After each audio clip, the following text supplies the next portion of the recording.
To know the value of today, you have to know the history of yesterday. Wow. That is what history teaches us. 11 lakh soldiers on Vijayanagar side. 11 lakh soldiers on Vijayanagar side. 6 lakh soldiers from the Shahi side. Total 17 lakh soldiers gathered in a place and make war. Thousands of horses, thousands of elephants. The crying sound, the dying sound of those animals and the people. History is a heritage. Historians are the guardians. Government don't like people like me. They have their own rules. They have their own expectations. Dharma, what you got, is not free.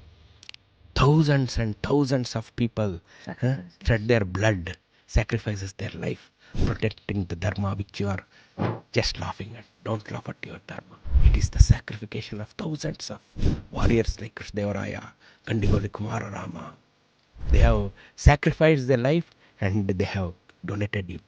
Keep that, protected that, donated to the future.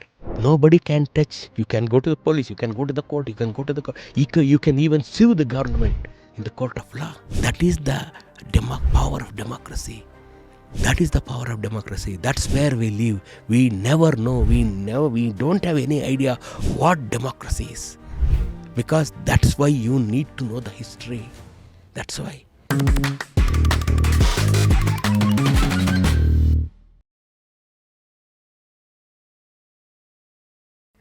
Now, anything that we can go and find about the Anglo-Indian settlement, which is the IT hub today, Whitefield, because I'm sure there are a lot of the non-Bengalureans who are our guests today and who are Bangaloreans by choice. Anything that they can go and scrape through the pages of history, any evidence that one can see? There are some churches in Whitefield which date back to early 19th century, and they can go and visit there with their permission, of course. So there are some churches of early 19th century which witnesses the legacy of the Whitefield. And you can see also, if you go to Google and search for the Whitefield, you can just see the eagle's view. You can see how beautifully it is planned, how beautifully. It is a big, very big roundabout. Now it is called as Nalvadi Krishnaraj Wodeyar Circle. The Whitefield is entirely developed in circles only. The core is the central circle and it is developed circular like this. So very beautifully developed. Now it is all gone, I think. Now I think we cannot find that original Whitefield plan now. I'm sorry for that. But that's how Whitefield was built. And who named this Whitefield, sir? They only named after Mr. White because of the Mr. White who took the initiative to colonize all the South Indian Anglo-Indians to make a colony here. So he is the man behind this Whitefield. So that's why his name called as Whitefield. That's all. So even the Winston Churchill used to visit Whitefield very often. There was a famous bar and restaurant was there, and Winston Churchill was in love with the daughter of that owner of the bar. So, so to visit her, he used to go to Whitefield every weekend. Love those days. Those days, love. Now comes Jayanagar. So it was planned in 1948. Asia's first well-organized residential layout is all the labels that it carries. But why the name Jayanagar? Jayanagar's full name is Jayachamrajendra Wodeyar Nagar, the then king of Mysore, the last king of Mysore, 25th king, Jayachamrajendra Wodeyar, on the memory or on the celebration of his 8th coronation.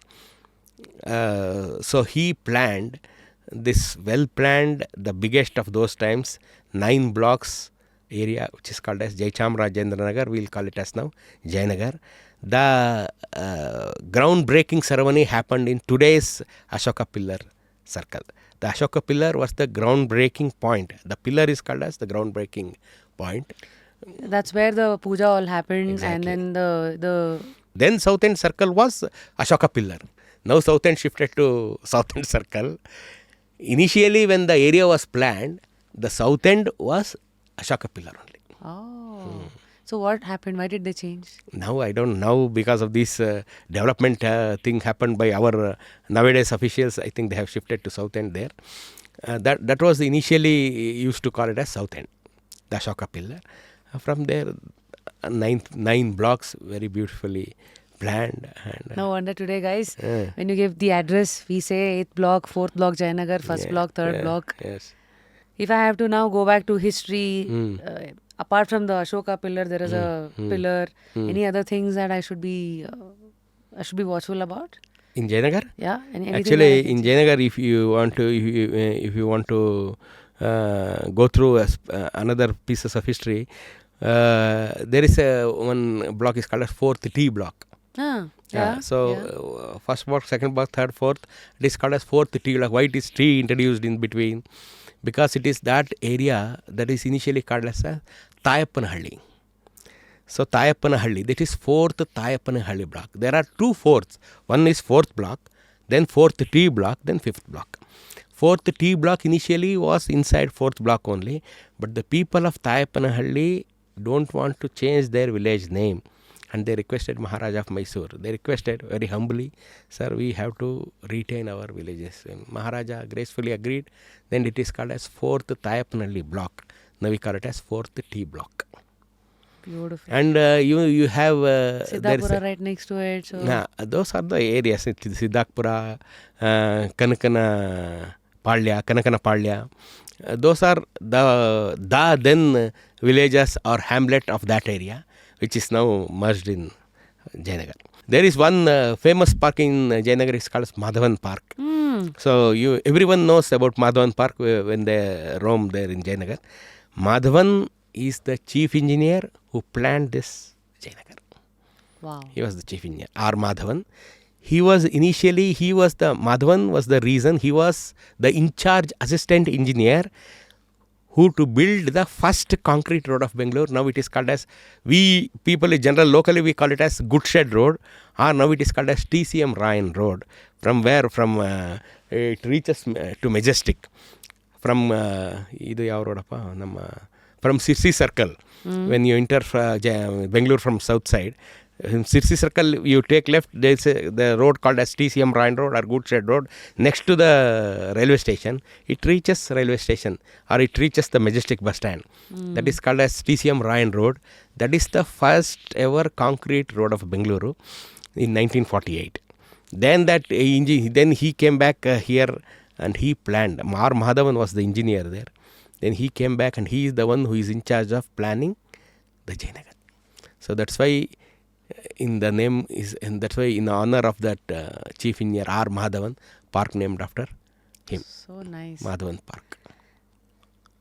So how do you look at the tradition of naming areas, parks, after people who have contributed to those days? If you see those days, every name of the street, every name of the park or a locality has a history, has a legacy, has a pride to remember. Not like nowadays. Nowadays we keep everything A, B, C to Z. There is no history or no such thing to pride of.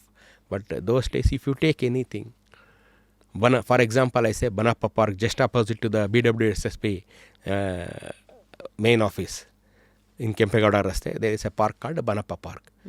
What is Banappa? Banappa is a name of a gentleman who donated that entire land to Maharaja of Mysore to do a park. In turn, he received not even a single paisa. He said, I am going to donate it to the public, Maharaja. It is not to your property. You are using this as a public property. So I am donating this land for the public. So I don't want anything in return. That's how it is called as Banappa Park. So you name anywhere, you name any street in Bengaluru, those times, there is a history, there is a legacy, there is a pride moment to remember. And also I think there is a message that has to be remembered. Exactly. Like how these guys have lived, donating crores, acres of land. Exactly. And here we are, lawyers and all these guys. Half of the fights today is all about properties.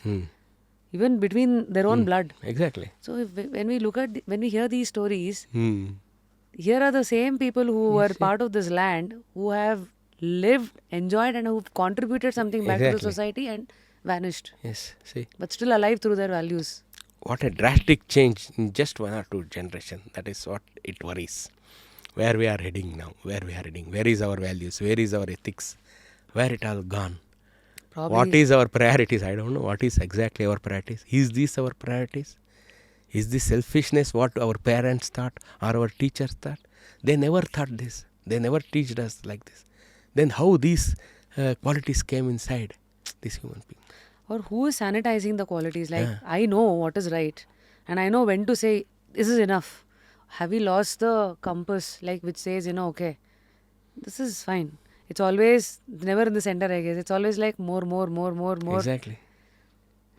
Or maybe these are the lessons which are still now green for us to keep reminding, saying So that, even this is the one. This is also one of the vital points to know. You have to know the history of the land. so that it changes the way you think. Yes. It also changes the way you are looking at life. What And it gives the direction how you have to go, how you have to lead your life, how you have to lead the rest of your life.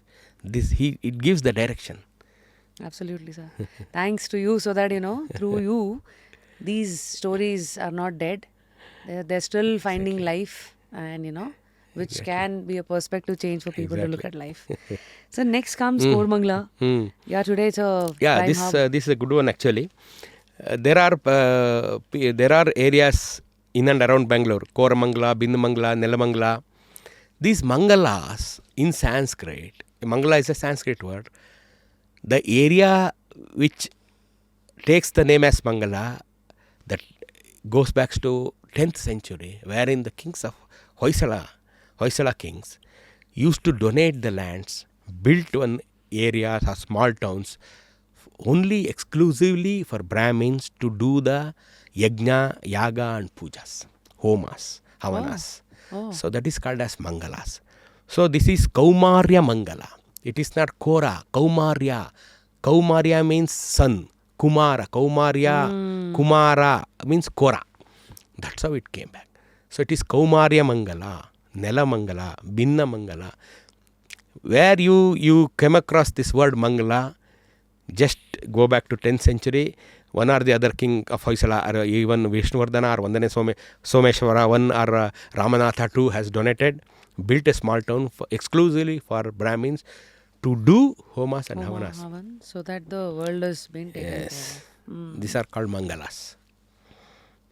And now I think I'm going to talk about the new areas. No, BTM layout is Madiwala, Bannerghatta, and Bairsandra, Tavarekere, Madiwala. Bairsandra is a Jayanagar border. Okay, Bairsandra, Tavarekere and Madiwala. Likewise, HSR is Hennur Sarjapura. Oh, okay. So now this is the new age naming ceremony. Now they started naming, combining 2-3 areas. So who does this? Again, the nowadays administration, like BBMP, they started naming this whole locality is BTM layout, this whole locality is HSR, this whole locality is HBR. Who takes these decisions, sir? I think there was a committee. There is a committee who is taking decisions. Then they will go to the government's approval. After that, they have some procedure they will follow. My request to the government is, whatever you do, you put a board on some prominent places like bus stands or metros somewhere, or auto stands, so that what is BTM layout, how it is formed, why it is formed, when it is formed, in English and Kannada, so that people will come to know why it is, where are we exactly, what is the name behind this. Previously we had a system, right? Yes. There used to be a cement slab which used to stand, which used to have the introduction to the area. And today, see, previously when they are putting a name of a road, for example, Venkata Subbaya Road. No, it was not just Venkata Subbaya Road. Sahiti, Kyata Sahiti Venkata Subbaya Raste. Means that name becomes he's a novelist, or literature. Bhimsen Rao Road. It's not just Bhimsen Rao Road. Freedom fighter Bhimsen Rao Road. Then we'll come to know who is Bhimsen Rao. Now it has all gone. He is just say XYZ Road. Who is this? Who is this Sannappa Road? Who is Sannappa? Nobody knows. They have to put one small line. I don't know why they are. I don't know what they are. The thing is, nobody is there to direct them. Nobody is there to tell them, or they just have forgotten their procedures. And nobody is going to check that. But we have such brilliant people like you all. Why aren't you associated with the government to Now, see, enable these? these things, a city's future or a city's fate will be decided by the officials. For that, the official is in charge of the city should have some love to that land. Responsibility. Love. He everything, should yeah. love that land. First of all, he should love that land. Then only he will think of developing, beautification, modernizing, keeping the things ethically. Everything he will think of. If he came all the way from any part of the country just as a punishment transfer, or he wished some transfer, or he paid some bribe, he came here, he want to recover his money, or he just want to get out from here, he is not at all interested in this work, he will just sign the files and go. This is the scenario. Nobody loves. Whomsoever loves this land, he is in some remote hamlet. For nothing, he is there just leading his life, taking salary. Because he's not able to fight against the system. Exactly. This is what is happening. Every city, every historical city, not only here, every historical city. Why is that you are not part of the government? So government don't like people like me. They have their own rules. They have their own expectations. What are the rules and expectations because that's not now matching you and your ethics? Government, they have their own, restriction. I think their hands are tied somewhere. I don't know. Because now I have been inserted in Mysore Heritage Committee to protect there is some 156 or 170 buildings heritage buildings in Mysore. So they formed one committee under district commissioner. So I am one of the member. And they should form a committee here also in Bengaluru. Because we have a lot of iconic buildings, historical buildings, colonial buildings we have. We have to protect that. It is not just like, okay, this building belongs to ASI will be... No. You should not push to ASI's border and you should not keep quiet. You have to be a part of protection. For example, there is a fort. There is a Bangalore fort. It belongs to ASI. You should not keep quiet. See, you should make the area clean, make the area tidy, make the area accessible, You just imagine, can you go to Bangalore fort today? No, you cannot, because you can't even park your bicycle in front of the fort. Too much of people.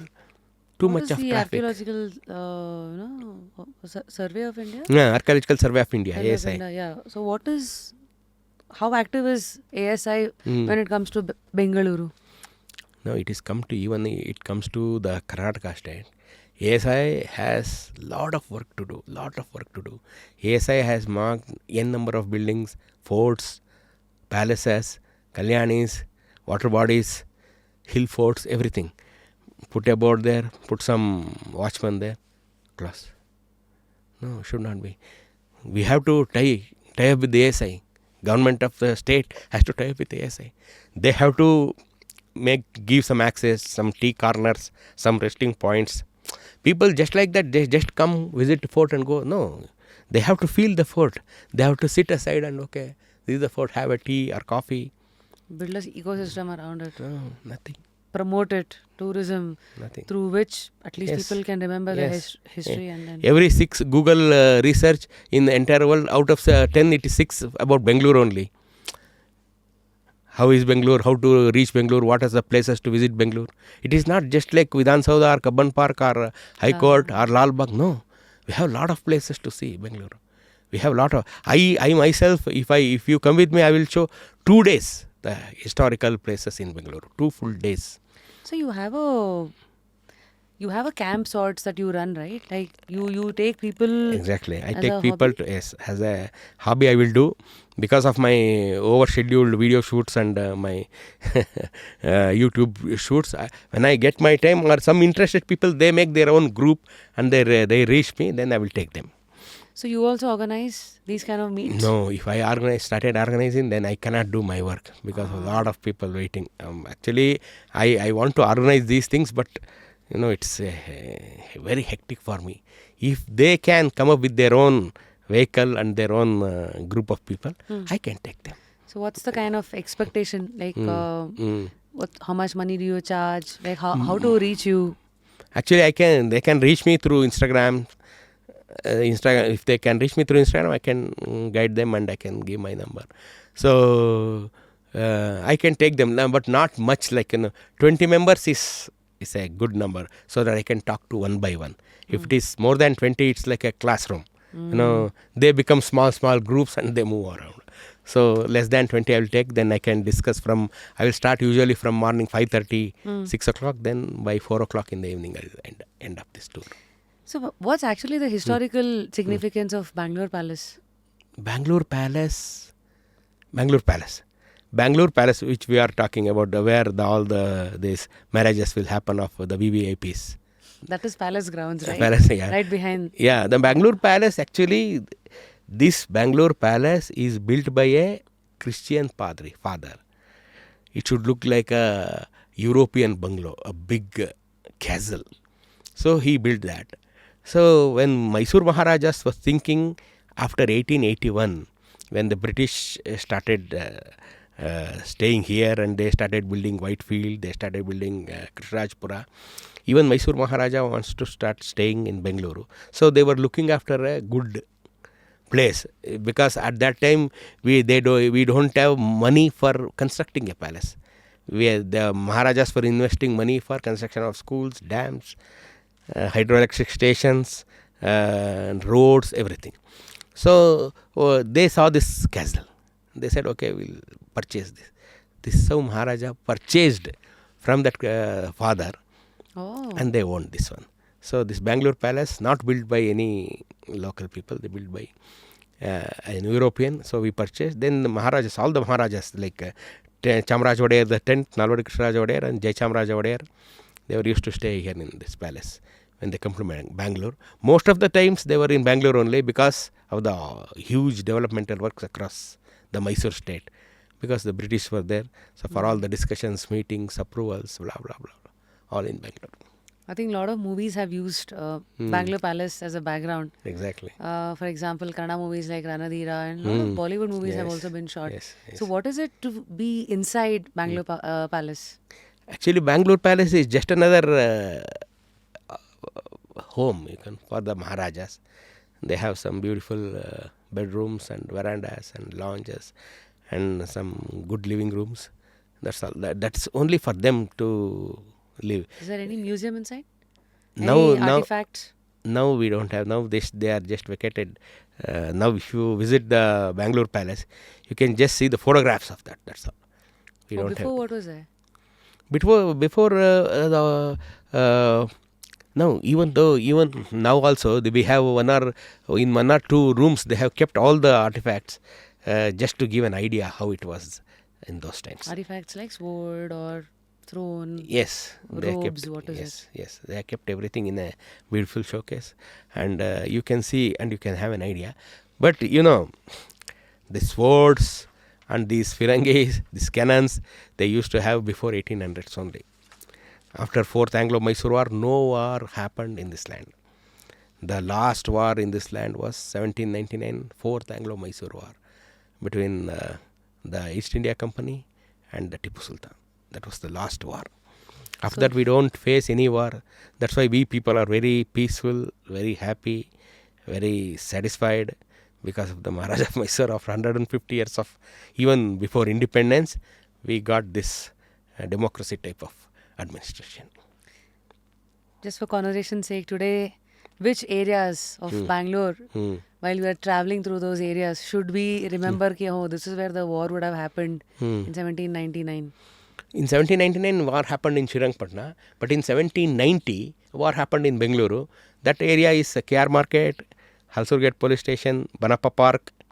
Those are the old Pete Kote, what I just told you. The Kempegowda built that area, one area. So those are the areas affected by the 1790 war. So those are the areas. And if you travel in the independence time, if you are going through the Kempegowda road, you can remember the Goli bars where the police killed the freedom fighters.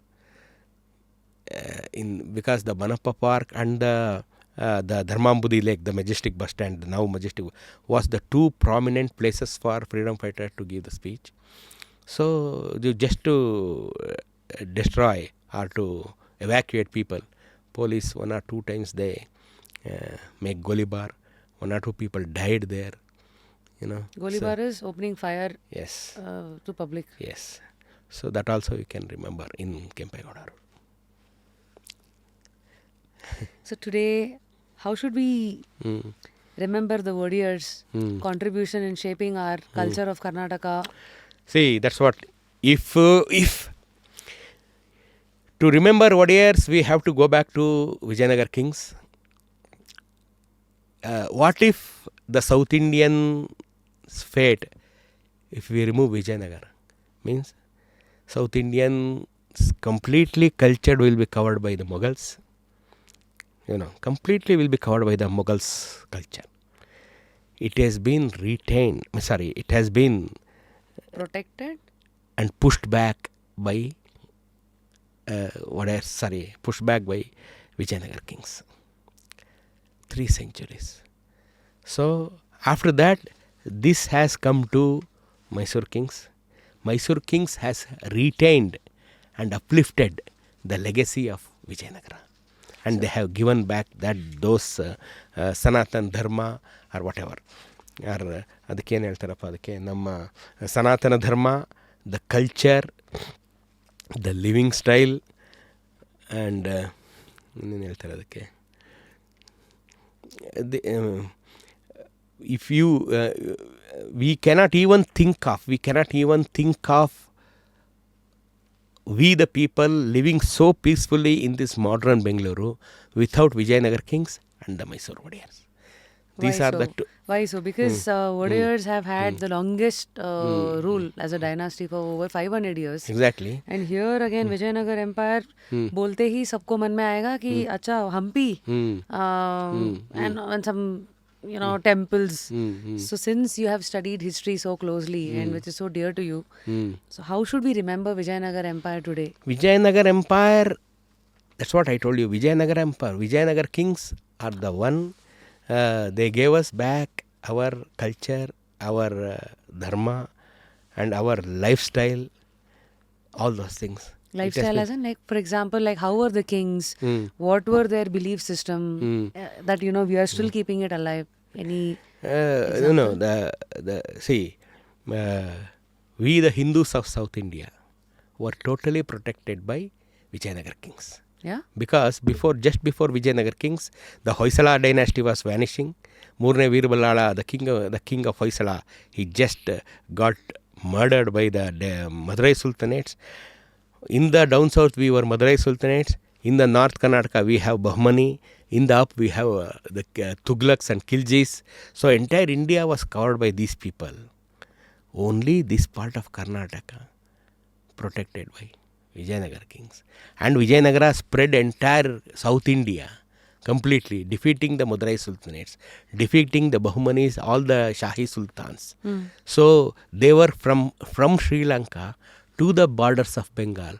They protected the Hindu Dharma for 300 years. Then they transferred this responsibility to the Mysore kings in 1610. From 1610 till 1947, Mysore kings protected, elevated, spread and well established Hindu Dharma in southern part of Karnataka.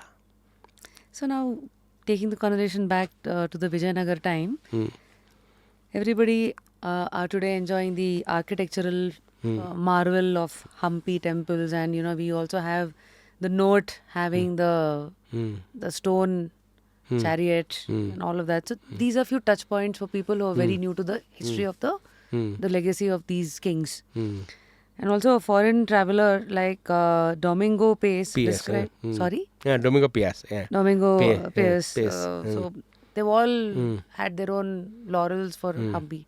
So how should somebody who's not seen Hampi ever understand this, and why should they visit in your own words? As an Indian, one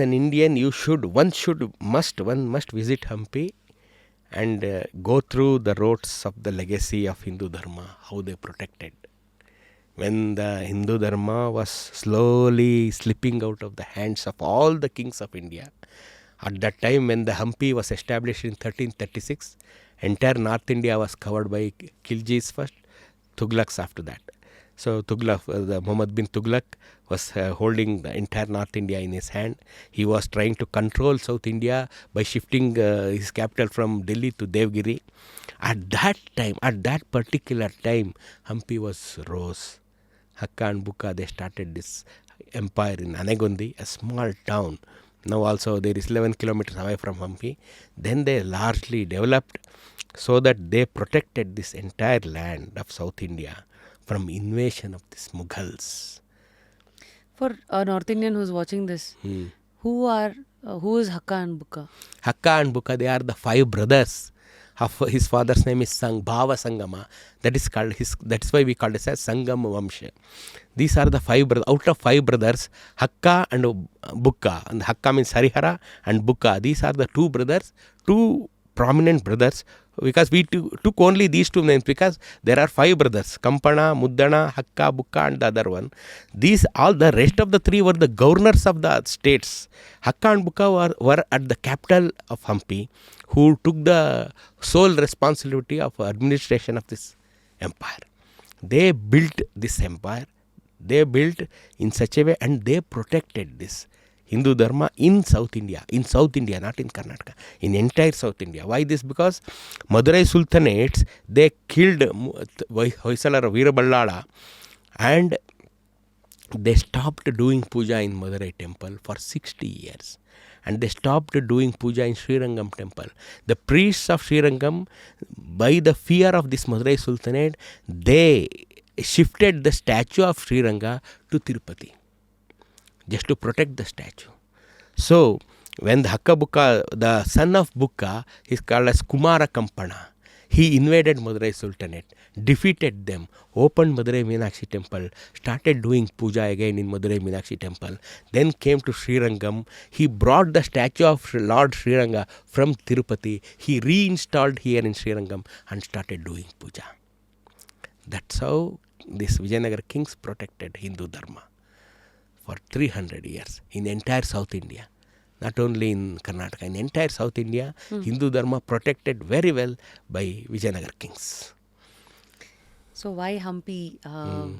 For somebody who's watching our podcast, through which they might plan their holiday to Hampi, because usually when they say tourism, Kerala is very popular in its own way. Karnataka means it's only Dasara or Bangalore. Hampi, Hampi you cannot watch in 1 or 2 days. Hampi requires 1 month. Hampi you have 2-3 phases. One is Hampi of Puranas, Hampi of Ramayana. Okay, so if you love Ramayana, if you love the Sanatana Dharma, you must visit Hampi, because Hampi is called as Kishkinda of Ramayana. So that is the land of Hanuman. Hanuman was born in Anjanadri. Anjanadri, there are land where Hanuman ji born, and there is a point, there is a place where Sri Ram ji met Hanuman ji for the first time in Kishkinda in search of Sita Mata. So Kishkinda is what is? Nowadays Hampi. In Hampi, okay. There is one more place called Chintamani Guhe, the cave, where Sugriva, Hanumanji and Sri Ramji, Lakshmanji, they met together for a meeting and discussed how to find Sita Mata. So many places like this in Hampi related to Ramayana. So you have to visit as separately this one. Then if you come to history, there is a megalithic history of the land. Because of the Stone Age, you can see the stone carvings, Stone Age paints of those prehistoric period. So there is a megalithic site. And if you come to the recent history, as Vijayanagara king, if you really want to know how Hindu Dharma protected in South India, one must visit Hampi. What all should I not miss? You have the temple, you have Tungabhadra river, you have You should not miss Virupaksha. You know, the famous one who is watching this podcast, one who knows the history of the historical war of Talikota or Kasagi-Tangadagi war, 1565. 2 temples in the entire Hampi were not disturbed by the invaders. The one is Lord Virupaksha temple, Shiva temple, and one is Sri Ramji temple called as Malyavanta Raghunath temple. Raghunath means Sri Ram. Malyavanta is a hill. Upon the hill there is the beautiful temple of Sri Ramji. There is the only temple maybe in South India or maybe in India, I don't know, maybe in South India for sure, where Lord Ram is sitting in Padmasan. You cannot see a Lord Ram statue sitting. You see always is standing like Kodanda. Is called as Kodanda Rama with Sita Mata on one side and Lakshmanji on the other side, and Hanumanji at the foots. In this Malyavanta Raghunatha temple, you can see Lord Rama sitting in Padmasan very calmly. That is where Lord Ramji did his Chaturmasya Vratam. What is that? Chaturmasya in Sanskrit is called 4 months. Chaturmasya, Masa. Masa means months. Chatur means 4. So the Munis and the monks, so when the rainy season, they can't move from one place to other. So when the rainy season started, they came to a place and they stayed. They will stay there. That is called as Chaturmasya. So when Ram came to Hampi, it was the rainy season. So he stayed there for 4 months. So that's why in that place, that is the place where Ram did his Chaturmasya Vratam. So Ramji was there for 4 months. So that's why the temple built where Ramji was sitting very peacefully in Padmasan. So you must visit that place. Thank you. I guess a lot of them will always speak about Veerabhadra temple, but seldom I've heard people talk about the Ram temple, which is again in Rama, in Padmasan, and then nobody will visit because the people they are misinformed or not informed previously. Misinformed as in? Nobody will tell that there is a temple because it is just away like 3-4 kilometers or 5 kilometers away from Hampi main premises. So nobody goes there. They will visit Virupaksha temple and the stone chariot and 1 or 2 other temples, and they will go. And the people, you have to visit Hampi in a leisure time. You should not be in a hurry. Okay, 4 o'clock time you must visit, go there. No, you should not do that. You must visit, keep 1 or 2 days completely for Hampi. Keep your mobile aside, mind free, visit these temples.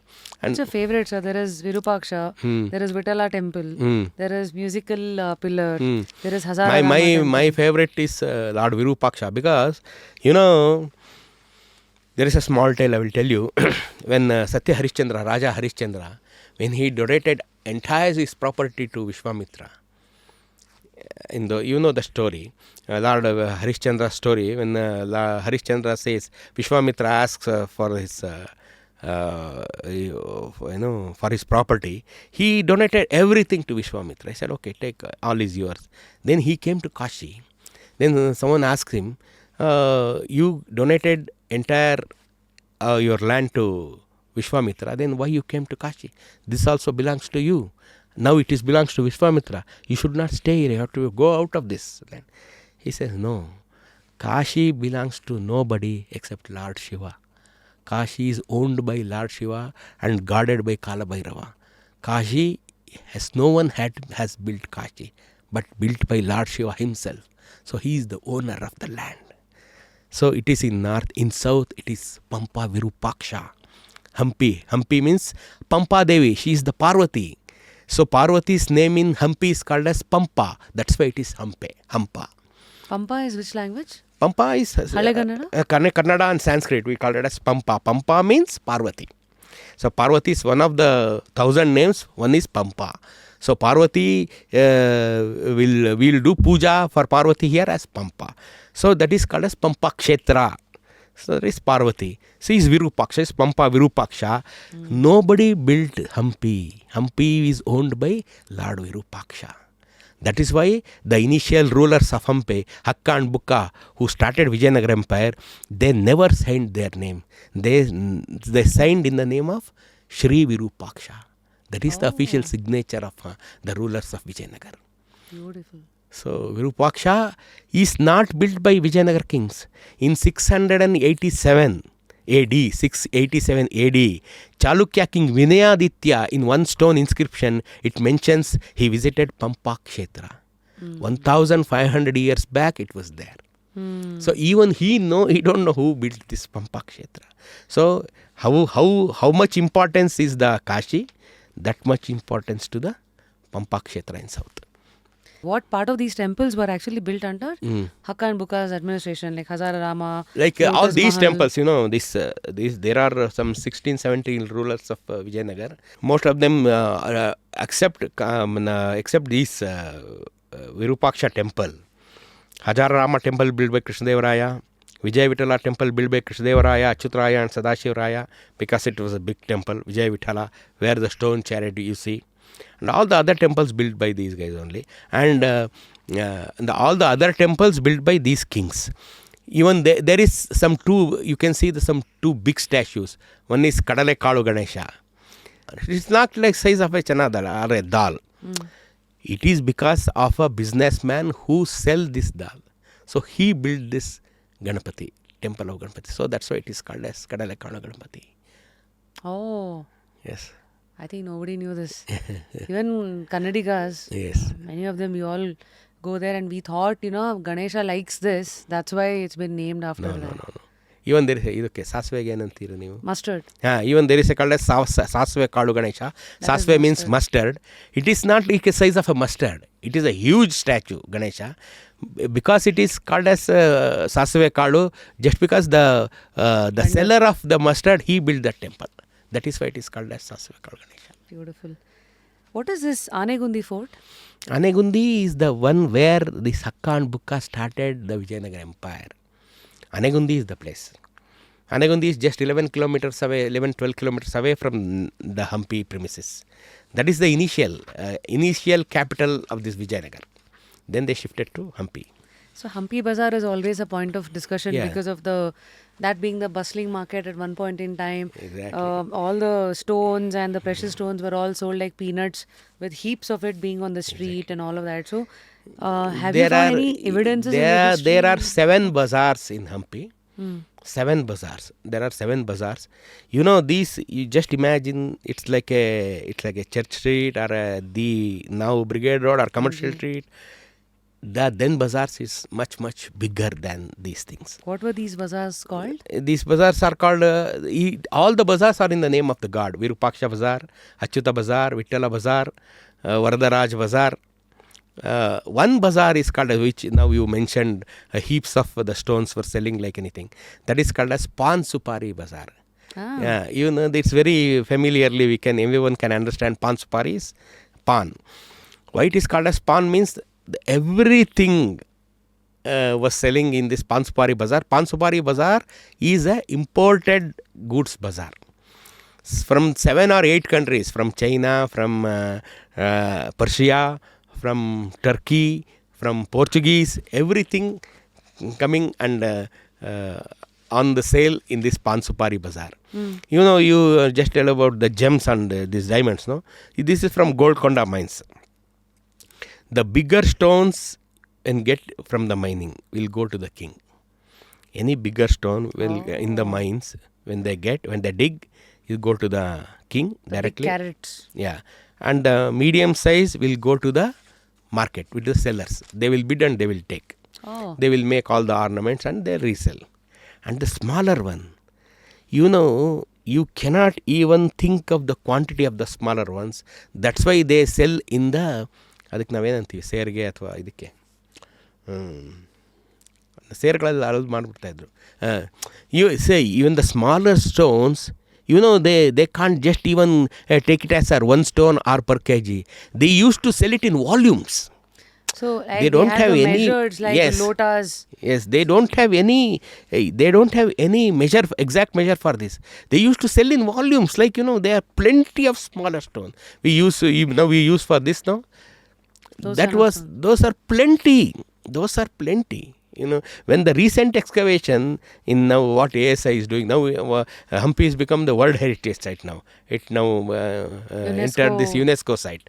Now they are closed. This Pan Supari Bazaar is now closed. Now further excavation they are doing now. Further digging is going on.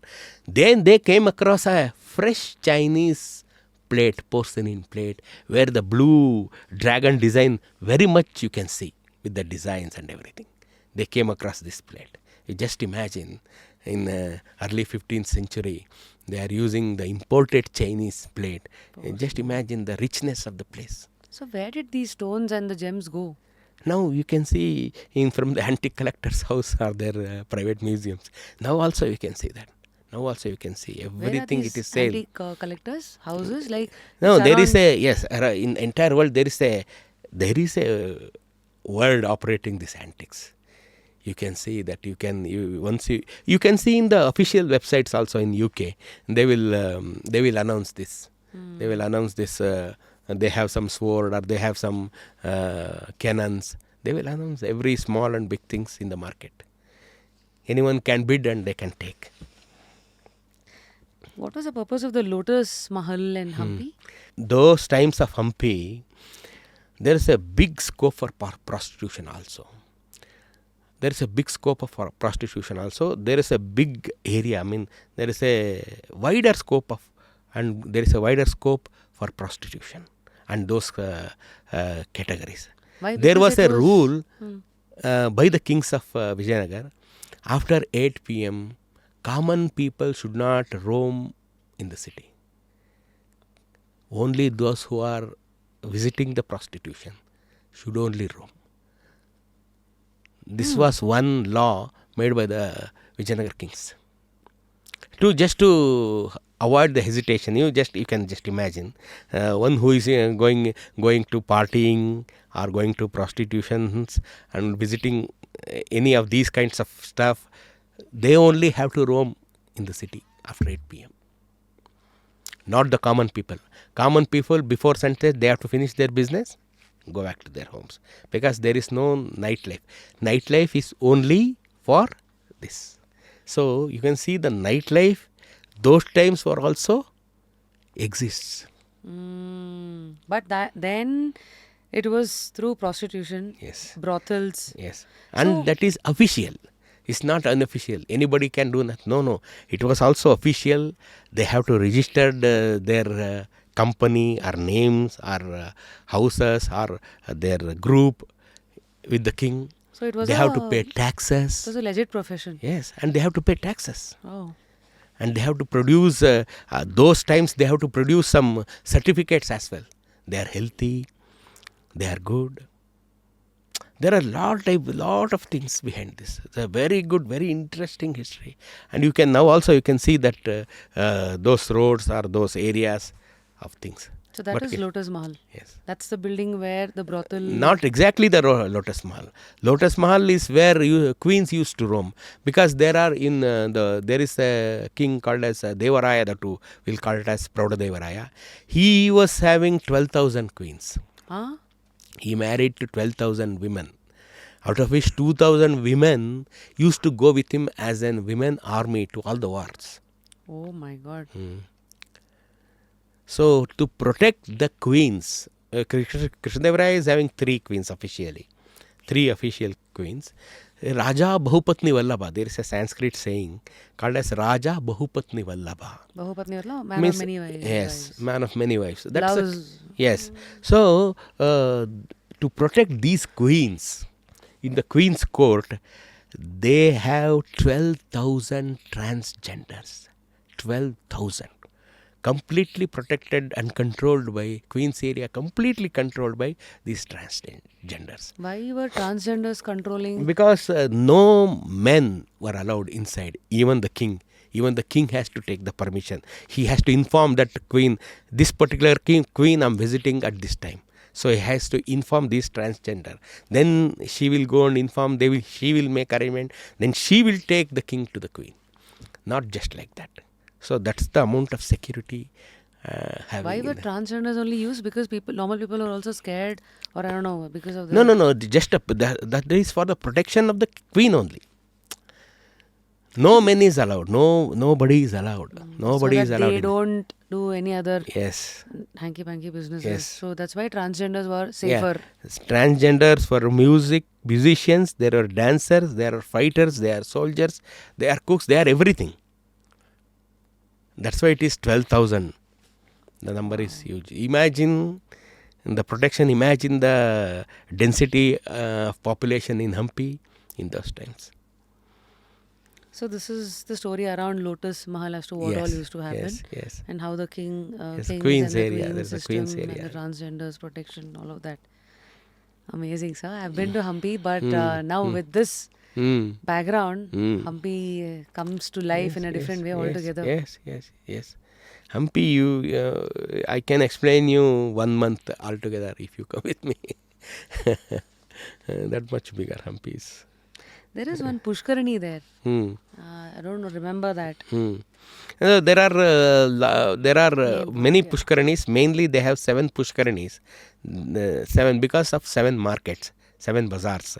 They have to have pushkaranis for the immediate requirement of the water for the bazaars, for Oh. where people used to go more, where people used to roam more, where the density of population is more.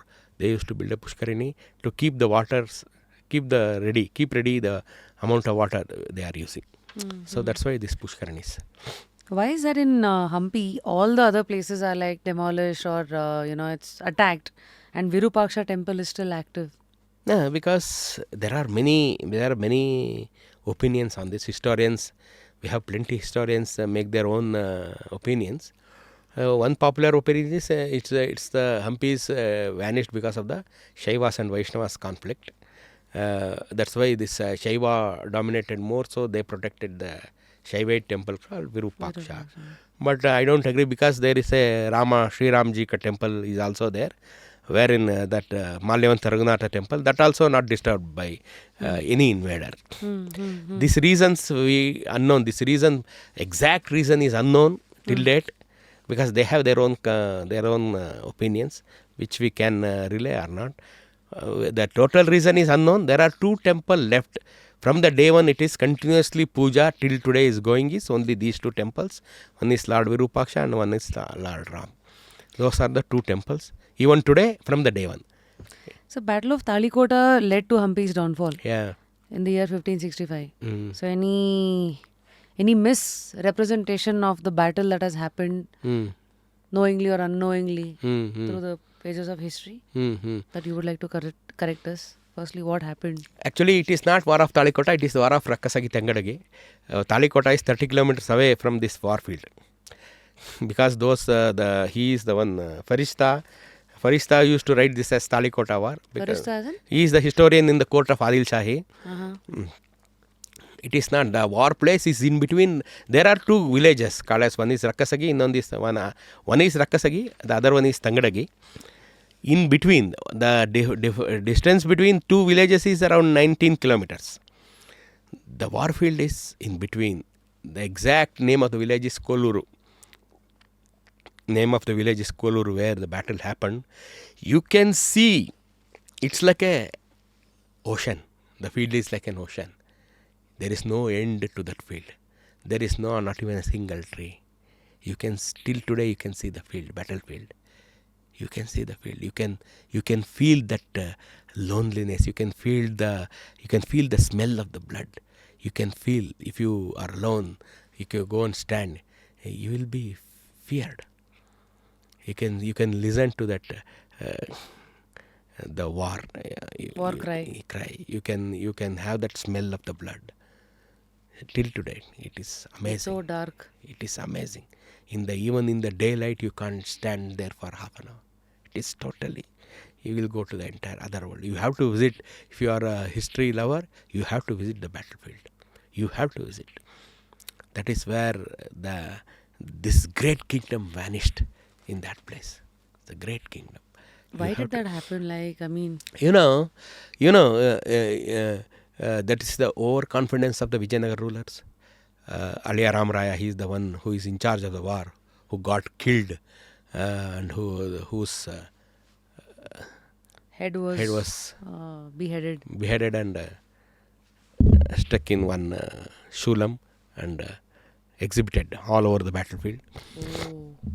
He was 96-year-old and he was overconfident, because all the Shahi Sultan was under him for more than 4 decades. See, Vijayanagar started winning the battles from 1509 and they lost the battle in 1565. continuous winning of the battle from 1509 to 1565, anyone will get a overconfidence. छोड़ो यार, ये तो छोटी सी बात है. That's what he got. That's what the opinion he got in his mind. When he entered the battlefield, he was 96. His mother was still alive. She is 120. When he was going to the war, he took the blessings of his mother. He went to his mother. She was a old, like century-old lady. He said, "Ma, I'm going to war." She gives a warning. Why at this age? You can just throw some money on them. You have n amount of money in Vijayanagar. Uncountable money. You can just throw some money, let them be quiet. Why you are taking this risk? Then he said, those are the boys in front of my eyes. Those are not the brave soldiers. Those are small boys. Ego. He went then. Table turned. This happened. There is overconfidence and the fate of the Vijayanagar. That's Yes. evolution. Yes. So one has to replace another, Yes. and with time, Yes, that's one all I can can. become the instrument to their own. But one must visit. I recommend one must visit the battlefield. After all visiting the Hampi, you have to go. This battlefield is 100 miles away. That is 156 kilometers from Hampi. It's there Because in the map. What do we search for this in the map? Google Maps. Muddebihar. That's a taluka in Bijapur. With Muddebihar, if you search from Muddebihar, it is somewhere around 20 kilometers. That's all. So you have to visit that battlefield. You have to go around. It was very, very. You will not sleep that day. That's what I can say. You will not sleep that day. If you morning till evening, you cannot go by any vehicle. You have to walk because it's in between the field, agricultural field. You cannot take any vehicle. You have to walk, or you have to go by a bicycle to that battlefield area. If You've you gone see, there? yeah, I've gone there. Those are there. You can just stand. Don't use your mobile. Don't anything. Just throw away everything. Just stand there, or just sit there in the hot summer. Like now it is 35 or 40. You see, you feel that war scenario. You can feel because 11 lakh soldiers on Vijayanagar side. 11 lakh soldiers on Vijayanagar side. 6 lakh soldiers from the Shahi side. Total 17 lakh soldiers gathered in a place and make war. Thousands of horses, thousands of elephants. The crying sound, the dying sound of those animals and the people. You just imagine the number. And the field. If it is a hilly area, you cannot imagine. Now it is like a ocean. You are in the mid of a ocean and nobody is there. Nobody goes there. Nobody walks there. It is just a field. You have to feel this. You have to. Now some agriculture activity is going on because nowadays, and this is in the peak summer time. If you visit, nobody literally will be there. If you go along with the locals, then you feel that war. They get to tell you they tell you the stories and then Yes. They will tell and they will show you the many places you can go. But this is the one you must visit this place. You must visit this Rakasagi Tangadagi. just by hearing the experience, Yes, I can feel the change in energy. Yes, it is like it is like. It is like, this the legacy of a 300-year-old empire is vanishing in this one place. It is one war happened 29 days because after all the compromises, all the meetings have failed.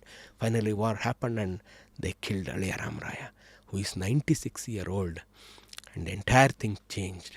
You earlier days, king used to take huge money to the war fields, huge money to distribute to the salary on weekly basis, as a payment to the soldiers, and gifts to the soldiers to make to involve in the war more fearlessly.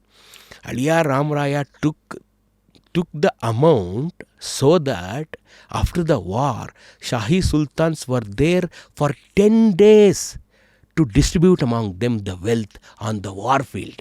Only in the war field, they took 10 days to distribute among them the amount of wealth of Vijayanagar. Imagine the wealth in Vijayanagar.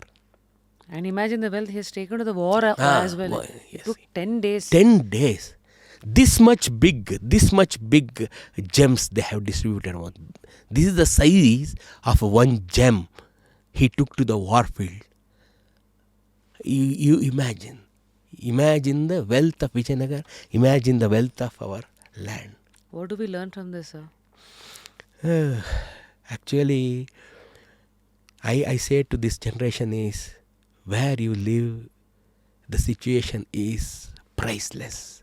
Democracy is the best blessing of the God we ever have in entire 2000 years of history.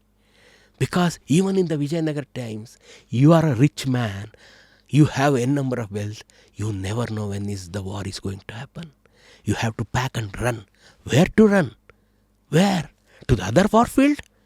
You don't have any future in that time. You don't have any future. You don't have any guarantee to the future. From oil to fire. Yes. In a situation. Now you know. Nobody can touch. You can go to the police. You can go to the court. You can go to the court. You can even sue the government in the court of law. That is the power of democracy. That is the power of democracy. That's where we live. We never know. We don't have any idea what democracy is. Because that's why you need to know the history.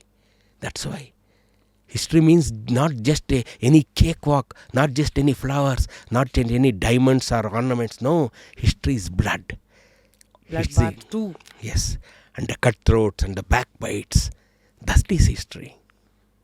Yes, adding to this, they say those who do not learn from history are doomed to repeat it. Exactly.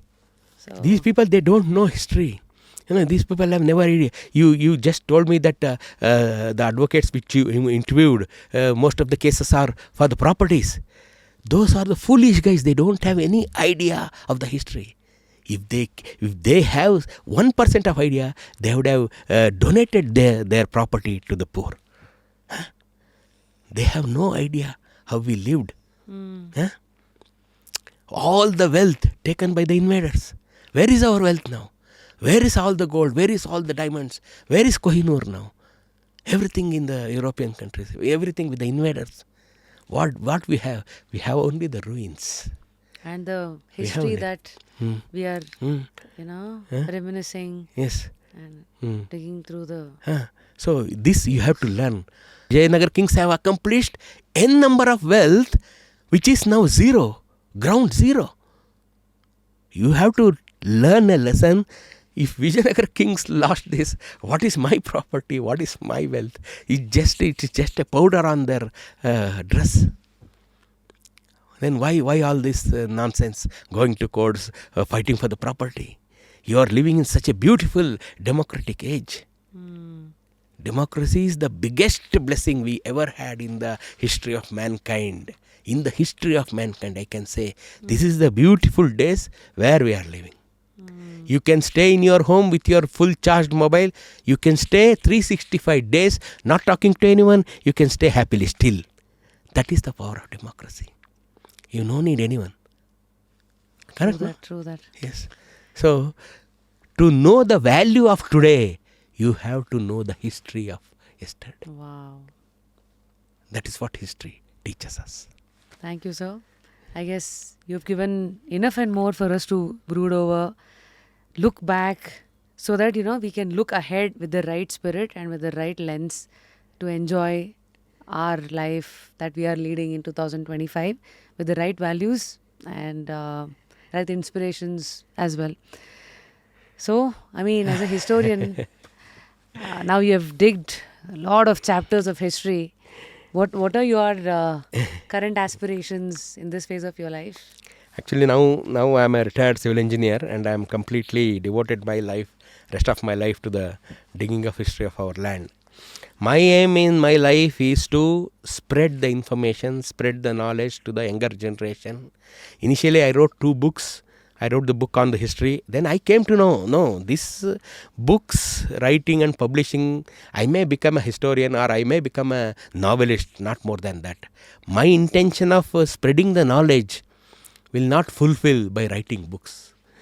Because today the world is in the internet. Today's world is with the phones, today's world with the digitalization. I must reach the younger one. I must reach the people on the road with information is only with the phones. Now everyone recognizes me, even the auto drivers, cab drivers, even the bus conductors, even everyone, because of this mobile.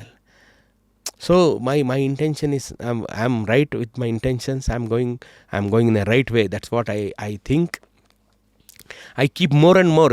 I keep more and more digging into the history and taking these gems and I'm teaching the younger generation. Look, what is this? We were. What is this? Now what we are. So just find the difference and adopt in your life.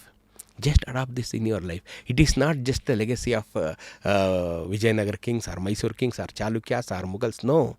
How they fought, how they lived. They not even slept one day peacefully. They not even slept. Out of, for example, if you take if you take Krishnadevaraya, 1509 to 1529, 20 years of in reign, he was there in palace for only 5 years. The rest of the 15 years he was in the war field. Protecting this one. Do you feel that is the life? No. That is not the life, no. So feel the difference.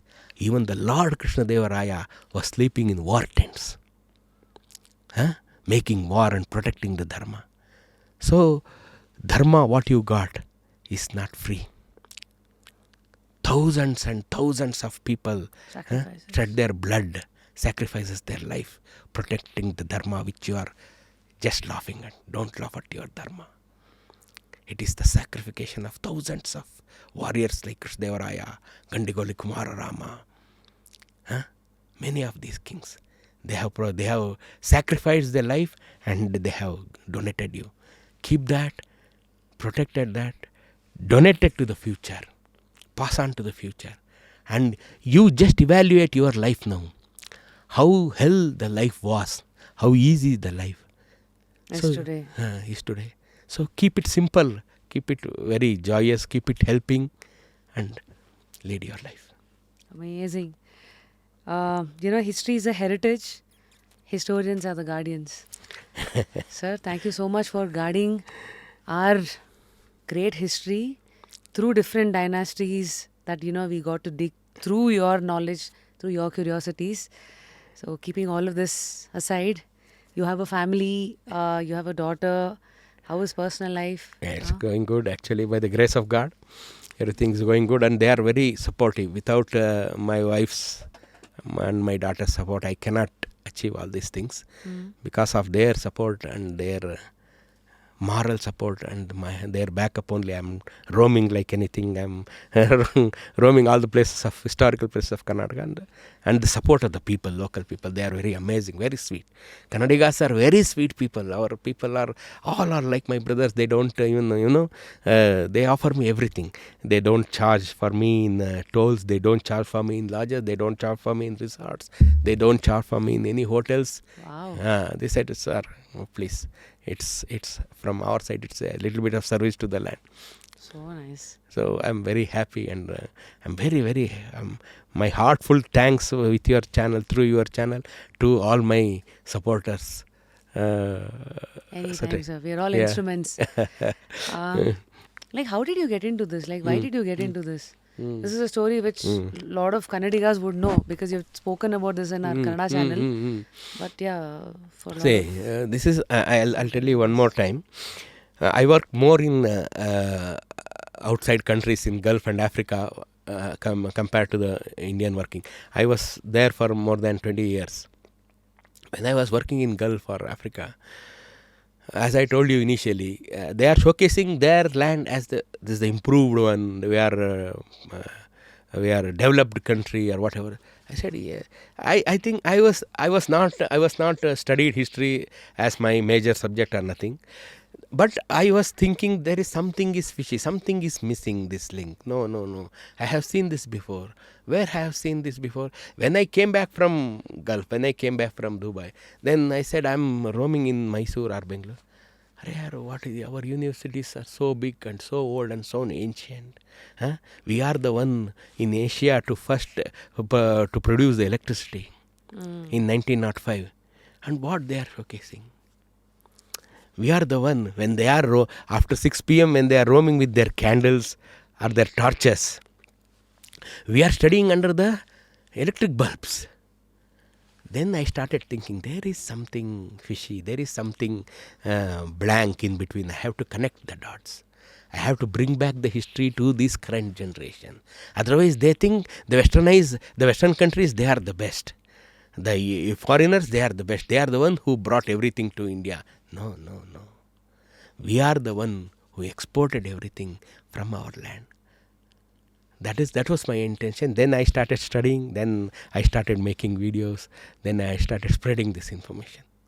So where do you source your information? Like libraries? Yes, I have in Bangalore you have the Mythic Society, one of the best libraries in Bangalore, and the Indian Council of Historical Research, which is in Kempegowda Road, and the State Archives in Vidhan Sauda. Do you need membership or do you need any? No. You don't need any. It's free for all. You have to go sit and read. You'll get the century-old books there. One can read and write it, and you can come out any time you want. And I have purchased some 10,000 odd books in my small library in my home. So small library, truly, yes. So I will go through all the documents and some of the British documents which we can download from the documents. So these are my sources.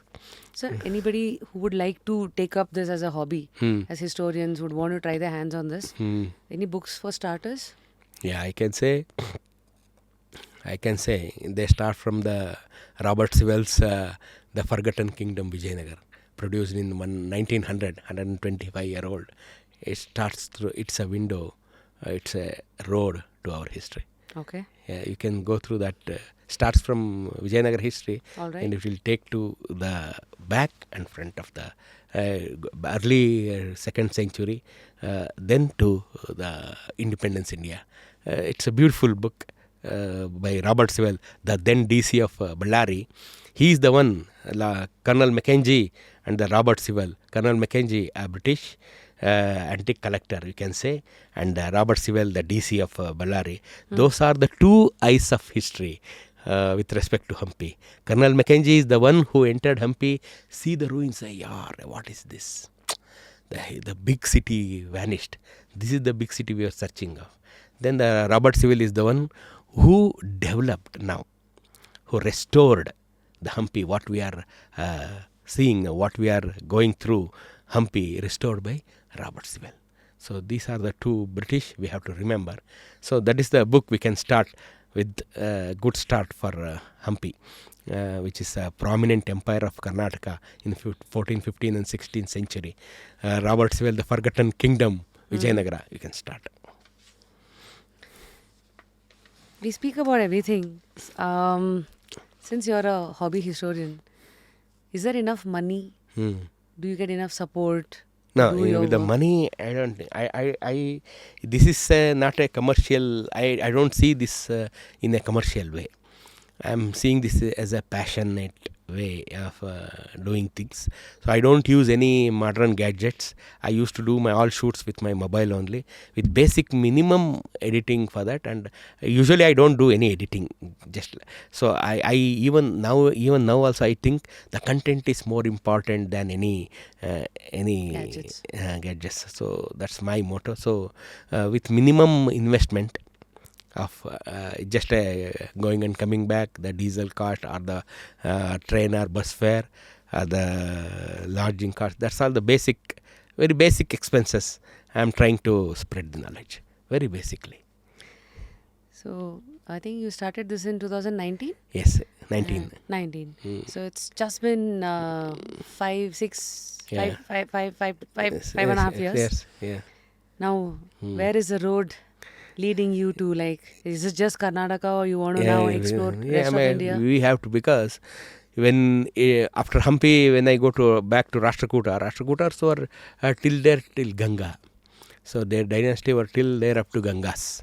So I'm planning to visit because there is a Kolhapur Mahalakshmi temple built by Rashtrakutas, Amogharshan Rupatunga, who built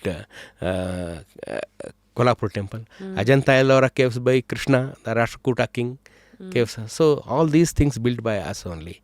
Even the Dhakeshwari temple in Dhaka, Bangladesh, built by Senas, which is there, the relatives of Hoysalas. The Kannada kings reside there for 300 years. They built a temple of Parvati called as Dhakeshwari. That's why the city is called as Dhaka, the capital of Bangladesh. That was also built by us only. So the kings have crossed the borders. Yes, yes, so why not us? Yes, yes. I mean, out of curiosity, I'm asking, like, how do you store such information like in your head, and then what's the secret to your memory? No, see, first, for anything to conquer, you have to love. You have to love the subject, or you have to love the thing. You have to love it passionately, 24/7. You have to dream about it. Then it will come to you. You cannot conquer that one. It will take you. It will take you. It will take with you. It will hold your hand, and you just have to follow it. You have to follow the spirit. It will take you all places, all the people. It will connect you automatically. You will never know who is going to meet you the next day. You will meet you the next day whom you are dreaming of. Actually, someday I'm missing an information. I'm roaming like for months together. One fine day, an unknown phone call will come. He said, local boy said, sir, one stone inscription is there. That's what I am searching for the months. So he said, he's a very common person of the village. He called me. He said, sir, the stone inscription is there. This is what I was searching for. I will get somewhere around 100 to 150 calls a day. Yeah. Out of which 10 to 15 calls is only from the known people. All the rest of the 100 calls are from anonymous calls, What fresh are the calls for? Everyone calls for hello sir, how are you? We like your videos, blah blah blah. One call in that is an important call, which gives me a vital information which I was searching for. For that one call, I have to answer all these calls. That was my question. You pick all your calls? Yes. I have to. I don't know who is calling for what. So I have to answer. So you put your numbers out in the public. Yeah. Everyone knows. After the, in a joke I'll tell, after the police number of 112 in Karnataka, my number known to everyone. Amazing, sir. Keep going. And you already have a great mind filled with tons and tons of information. I don't know if it is your subconscious mind that's helping you. So here there's a book that I want to give you. Have you read this book? The Power of Your Subconscious Mind. Yeah, so there you go. And while I sign something for you, it's a tradition in our podcast, Just Curious. Please do nominate 3 guests. Whom are you nominating this time? 3 personalities that we should put on the hot seat. You can say the best historian of Karnataka, Nidin George Olekara. He's the best researcher and historian of Karnataka. You must talk to him, because he will be like mind-blowing. His mind-blowing research about the history of the land. One is Nidin George Olekara, and the other one Nitin George Olekara. Okay, so he is having a beautiful his private museum. You can also visit that museum also. Nitin George Olekara, one is. The other one is Vasudhendra, the famous novelist of Karnataka, who is having a beautiful insights of the land. Vasudhendra is also from Sanduru. You have to talk to him, Vasudhendra. And the other one is I can say Tirumala Venkatapati Raya. He is the son of the king of Anegondi, Krishnadevaraya. So now there is now also there is a small kingdom in Anegondi. They are the lineage of Aliya Ram Raya, who fought the war in 1565. They are the lineage of Aliya Ram Raya. So they are there in Anegondi. So the King Krishnadevaraya's son is Tirumala Venkatapati Raya. So you have to talk to him. He is also very passionate of history. Amazing suggestion, sir. Let me sign something for you. Yeah. Anything that you can also take one Mr. Harsha, Dr. Harsha, or Dr. Harshavardhana, one of good friend of mine. He is also very passionate about the history of Mysore. Very passionate, and he is a very good researcher. He found very recent times in the recent times he found very important things of history in the pieces of history in Srirangapatna. Oh yeah. Yeah. So What's that? Dr. Harsha, he found two tunnels, two buried tunnels of early 17th century, which was known to nobody till the date. So he found that. It was one of the beautiful searches. Buried tunnels. Yeah. So Dr. Harsha, so he is the one you have to consider for your next podcast. Definitely. So here's a book by Dr. Joseph Murphy. And dear Dharmendra sir, continue to dig deeper as it's a bottomless pit. We are always proud of you. And Thank you very much. happy digging, sir. Thank you very much. Thank you. This episode's dessert partner is Polar Bear.